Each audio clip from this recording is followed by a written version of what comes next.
Fisheries Protection Unit bakwatanise n'abebembezi nk'omuringo gumwe ogwo kubasa kushomesa abantu abarikozesa enyanja aha miringo yenyine ehikirire omukubasa kujuba hamwe no kureba ngo ebyenyanja hamwe n'enyanja tibyasisikara ari ugambaho n'abataka abari aha mwaro ogwa Kinjagi.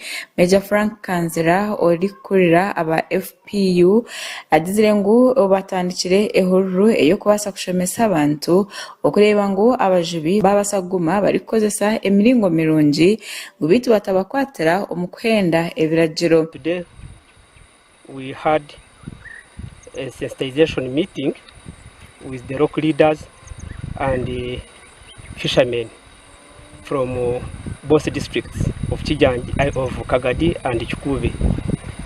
So we sensitized them on the method to leave the bad methods of fishing. Aha obagiye ngune miringo emwe eyibatswe nibakozesa bajihireho ari kugira ngo rije kwatwa nagikozesa naija kukomwa nkana n'ebintu bye nabyo babikwate. Sensitized them on how to use chota and leave the hurry up method of fishing.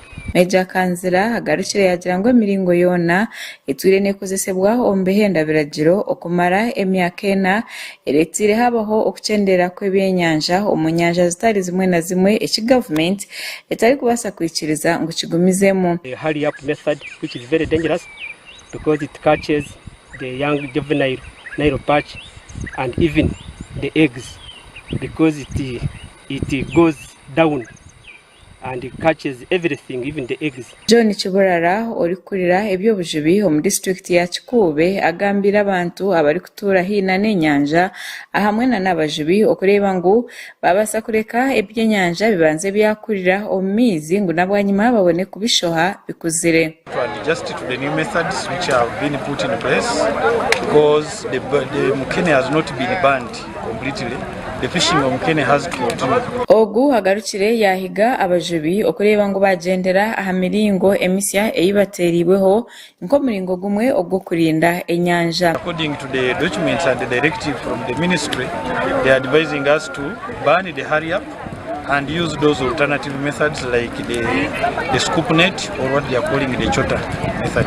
Bitu abajubi abari kwata obwenyanja obwabinji bari kumanywa nka Mukene bo babikirize okugira ngo bagumene bakora abo kugira ngo boti bakabemerize okukora emirimo yabo. The licenses from Mukene, they have to continue fishing in Mukene. No one is stopping them and going to remove the license. Dennis Odanga Ojechire chairman w'egomborora eya Changwari adizire ngo abajubi ngo bwiro bwinje nibakira kutunga bizibu bitari bimwe na bimwe. First problem is the problem of security.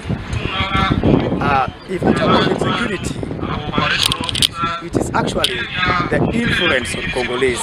Daga hagarukire yahiga government okubasa kutekaho emiringo egenderire kumaraho ebintu ebiri kuteganisa na munonga ebyo kwerinda ahanyanja eya Albert na munonga ahabashayija bakwabine ebirwaniso okurwo mu ihanga erya Congo. Ugandan government is also concerned at least about the people by deploying these people. Bamwe ahabajubi ababire bari ahamwaro bazire ngo bashemererwa abwenkora eyabateraho bari kugira ngo nibisha ko yongera kukozesa emiringo eyabaterwaho kwenda ngo enyanja zibase kurindwa kurungi. Tukabatuine motoka za freight ibiri hano zikaba ziri mu muteo nambara abantu bayikalira hate utugamba ngencu zirimu kandi ne bitwabe twinaho birugiro.